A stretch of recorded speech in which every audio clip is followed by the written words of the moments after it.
Assalamualaikum Waalaikumsalam.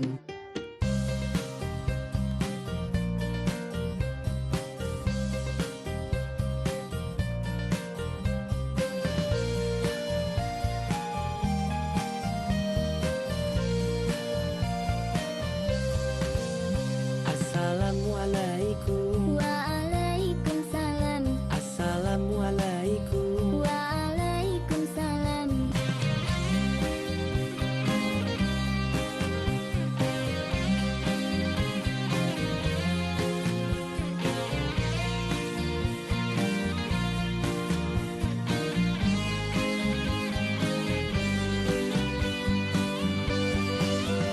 Assalamualaikum Waalaikumsalam.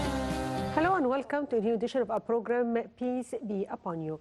In this edition of our program, we will talk about relationship between international humanitarian law and Islamic jurisprudence. Today we are joined by Dr. Hussein Eddin Allam, lecturer of international law. Good afternoon, sir. Thank you so much for having me, and it's always a pleasure.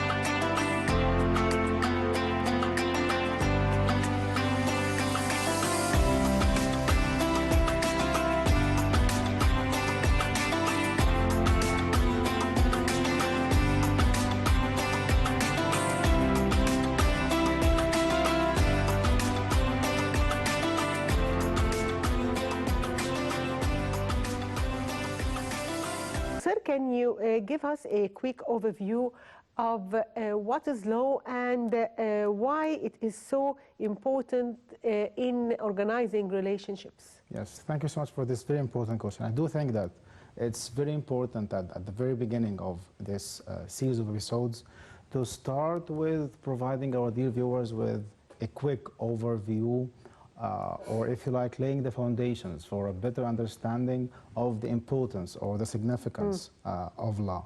So in very basic and in very simple terms, law is understood to be a set of rules that are enforceable, and they are meant to regulate and manage the relationship between the parties, whether the parties are individuals in a particular society or even if they are state actors, I mean between states or sovereign states when it comes to the international arena, and this is where the realm of public international law becomes effective.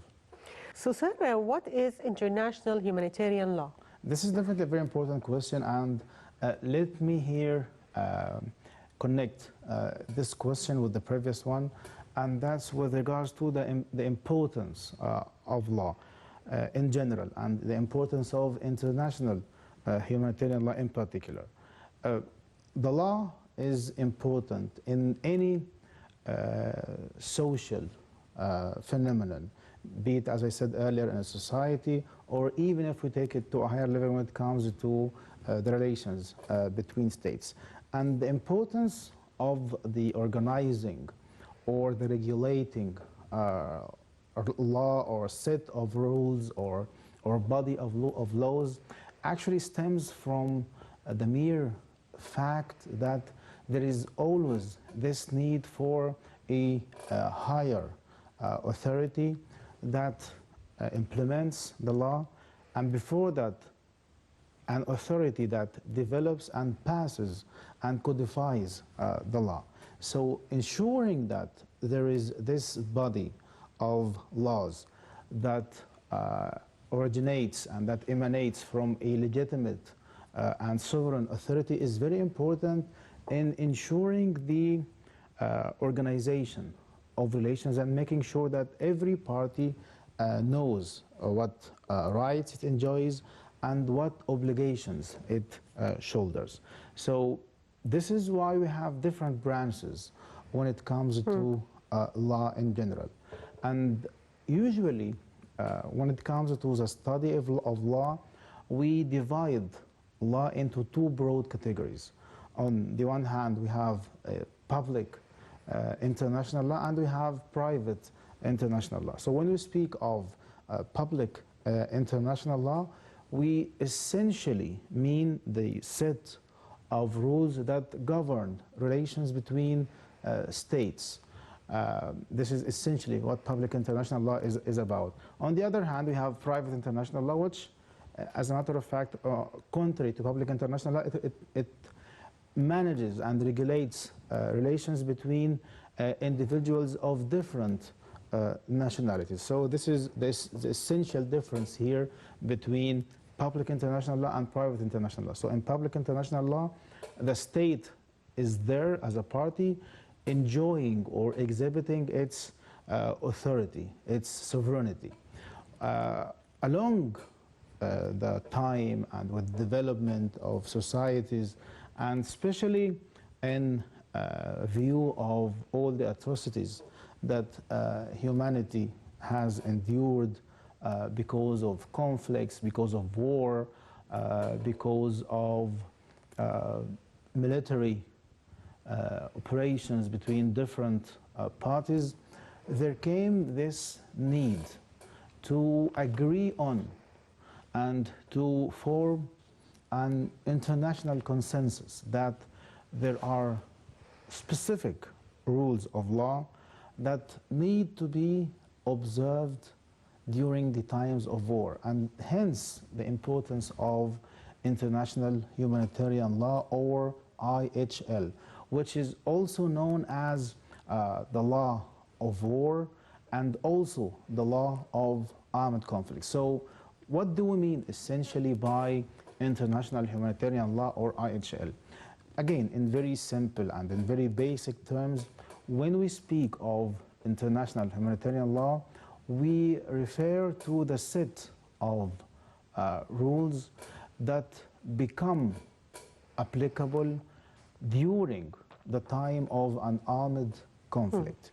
And it is essentially, and for humanitarian reasons and concerns, seeks to limit and to minimize the negative, of course, effects of war on mainly people who are not fighting and people who are no longer fighting in the war. So this is why there is this understanding that when it comes to international humanitarian law, we have two broad areas that international humanitarian law is concerned with.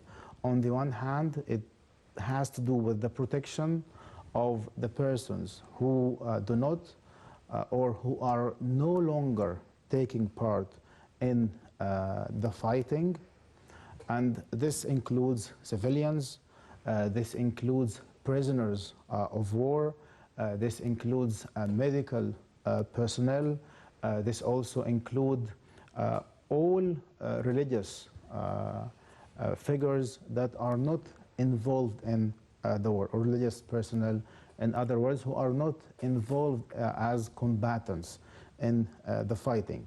So on one hand, this is the area that has to do with the protection. Also, we have another broad area that has to do with the restrictions as to the tactics implemented during the fighting. So, for example, when it comes to what is permissible and what is not to be used as arms or as weaponry during the armed conflict. So this is why, for example, it is well known that, for example, the usage of white phosphorus or cluster bombs, the usage of such weapons is internationally prohibited. And this is a result of the understanding of the international humanitarian law. So, sir, what is the relation between international humanitarian law and Islamic jurisprudence? Yeah, this is a very important question, especially when we look at the origins or the roots, if you like, of international humanitarian law. In all civilizations and in all faith traditions, there are these rules and principles as well as maxims that aim to limit the suffering when it comes to, I mean, the humanitarian suffering and the humanitarian cost when it comes to a state of war. So this is why, in very simple terms, we can safely state that the rules of international humanitarian law are rooted in the customs as well as the natural rules that are embedded in every society, every civilization, as well as all the major faith traditions. So for example, and this is just to provide an example here in the context of our series of episodes, we clearly see how is it the Noble Quran sets a very important foundation that actually needs to be part of the heart and the mind and the collective conscious of all human beings, and that's all human beings are honored and they enjoy a dignity that is inviolable under any circumstances, including a state of war. So for example, we read in chapter Al-Isra, the saying of Allah subhanahu wa ta'ala, وَلَقَدْ كَرَّمْنَا بَنِي آدَمَ وَحَمَلْنَاهُمْ فِي الْبَرِّ وَالْبَحْرِ وَرَزَقْنَاهُم مِّنَ الطَّيِّبَاتِ وَفَضَّلْنَاهُمْ على كثير ممن خلقنا تفضيلا. ولقد كرمنا بني آدم وحملناهم في البر والبحر ورزقناهم من الطيبات وفضلناهم على كثير ممن خلقنا تفضيلا. In the name of Allah, the most merciful, the most compassionate. And we have certainly honored the children of Adam and carried them on the land and sea, and provided for them of the good things, and preferred them over much of what we have created, with preference. We indeed have honored all the children of Adam, or all the offspring of Adam. So here, attributing and affording this honor and dignity is ensured to all human beings. So every human being is worthy of this honor, of this dignity, irrespective of whatever circumstances, be it during peacetime or during wartime.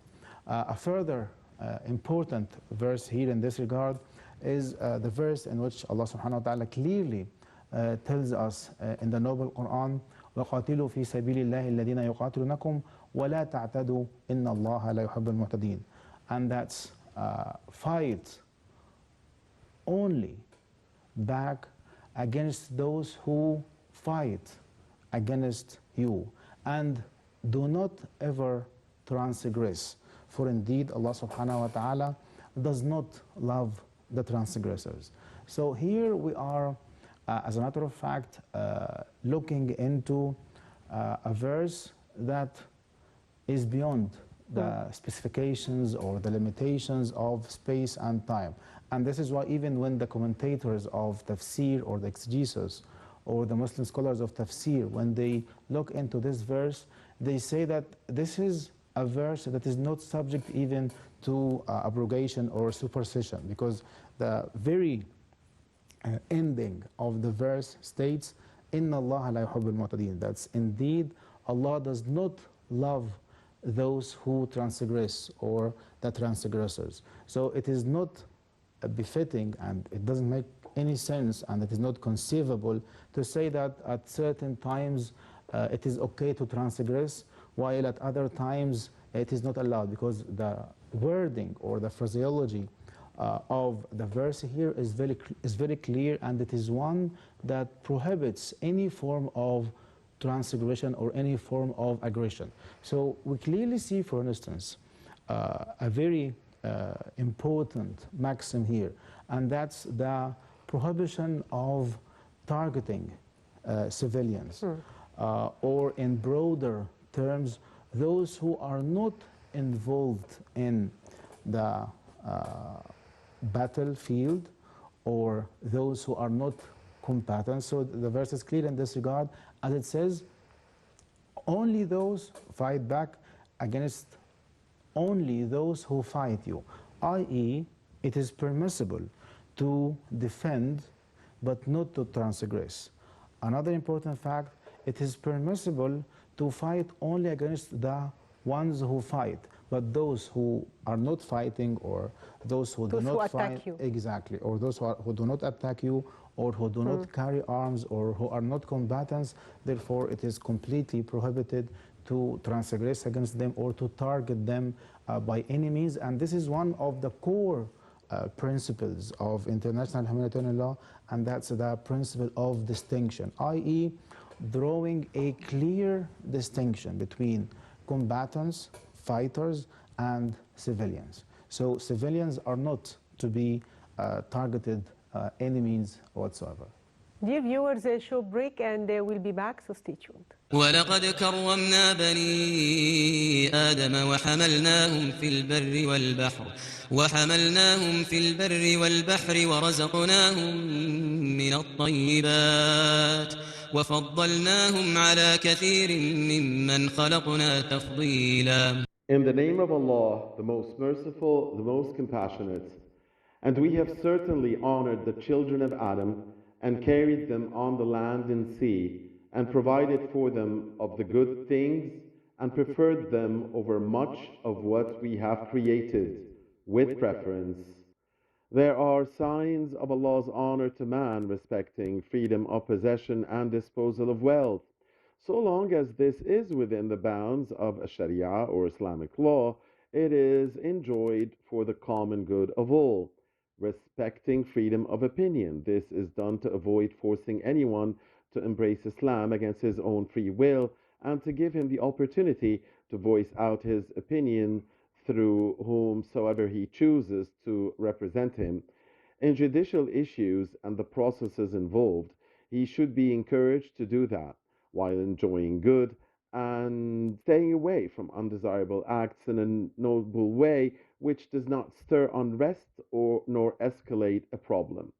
And respecting human intellect, this is practiced with the aim of urging the human beings to put their intellect to use to benefit from the universe which has been dispensed to them, in order to strengthen their faith, to make their life conditions comfortable, and to rebuke blind intimidation which is devoid of thought. There are many references in the Holy Quran to intellect, likewise providing evidence and substantiating claims are also mentioned numerous times. Assalamu alaikum wa alaikum salam. Welcome back, dear viewers, and we are still watching our program Peace Be Upon You, and we are still hosting our dear guest, Dr. Hussein Eddin Alem, and we are talking about relation between international humanitarian law and Islamic jurisprudence. So, sir, can you go on in your explanation? Yes, thank you so much again for having me. Always a pleasure being with you here. And yeah, this is definitely a very important theme to cover, especially in light of many development that our international global human family is witnessing because of these conflicts taking place. So this is why it's very important. I do think that it's very important to highlight this nexus, or this relationship, if you like, between the rules of international humanitarian law, or IHL, as well as the rules and the principles and the maxims of Islamic jurisprudence. Sir, is international humanitarian law codified? Yeah, this is a very important question, and let me elaborate here a number of points. Yes, there is this very dire need to codify the law, and let me state here there is a very important source for the understanding, the implementation, as well as the development of international humanitarian law, or IHL, and that's the four Geneva Conventions of the four Geneva Conventions of 1949 and the subsequent protocols that later came out to supplement and to further develop these four Geneva Conventions. So they actually constitute the very foundation of our contemporary understanding of international humanitarian law, and we will look, as a matter of fact, in the upcoming episodes into the content of each and every one of these conventions, as well as the subsequent or the additional, if you like, protocols that later came out in order to cement and further develop these four Geneva Conventions. So there is always this dire need to codify the rules of international humanitarian law, and we also need to here highlight a very important fact, and that's the fact that under the four Geneva Conventions, all states, as a matter of fact, are required to disseminate among the people, all citizens, during all times, during times of peace, or peace times, as well as during war times, to disseminate and to promote the proper knowledge and understanding of the rules of international humanitarian law, because all citizens are bound by them. So this is one fact. Another very important, relevant fact here in this regard is the fact that also, according to the four conventions of Geneva pertaining to international humanitarian law, all states are required to integrate the rules of these four conventions into their domestic legal systems, so that they can also become part of the legal system or the domestic law of each and every state, so that when there is a clear or an obvious and evident violation or breach of any of the rules and principles of international humanitarian law, the person responsible for such violation can actually be brought to justice and tried within the domestic and in front of the domestic courts. And not only this, as a matter of fact, we have now international bodies and tribunals that are responsible for the implementation of international humanitarian law. So, for example, we have the International Criminal Court in The Hague, because it has, as a matter of fact, the capacity to prosecute war crimes and those who perpetuated such war crimes. So here we are also talking about a very important notion, and that's the disciplinary measures that can be taken under any law that governs the military actions and the military tactics of any state. And this, by the way, regardless of whether this armed conflict is an international one or a national one. So, sir, when do the rules of the international humanitarian law become applicable, and how should the international community act with those who defy the laws? Yeah, this is definitely a very important question, and I'm sure that this is a question, as a matter of fact, that's on the minds of almost all our dear viewers. So, as we mentioned earlier, international humanitarian law is also known as the law of armed conflict or the law of war.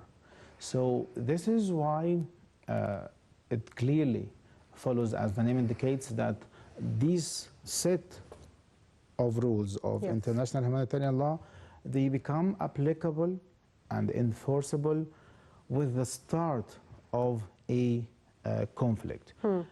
And once there is a state or a situation of an armed conflict, these rules of international humanitarian law become applicable, and they apply equally to all the parties involved in the conflict, irrespective of who started this battle or this war or this fight.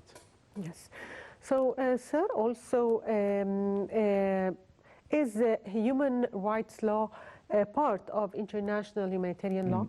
Yeah, this is definitely a very important question also that is always raised when it comes to approaching international humanitarian law or IHL.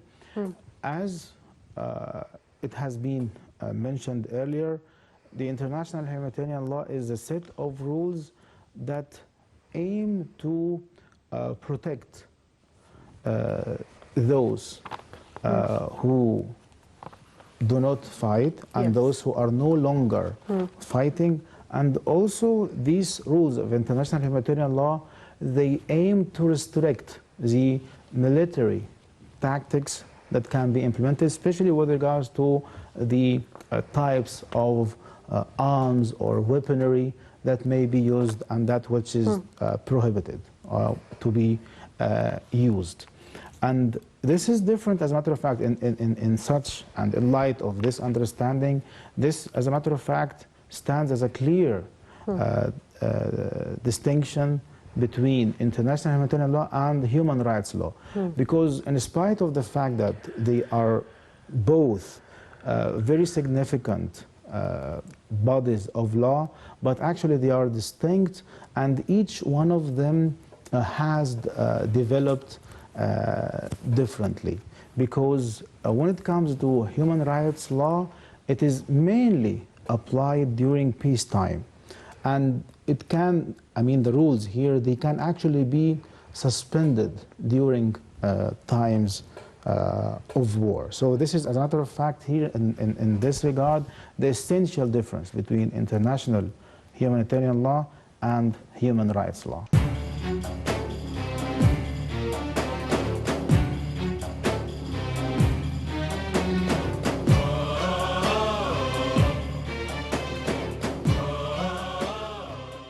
Finally, I'd like to thank you, our dear guest, Dr. Hussam Eddin Allam, Lecturer of International Humanitarian Law.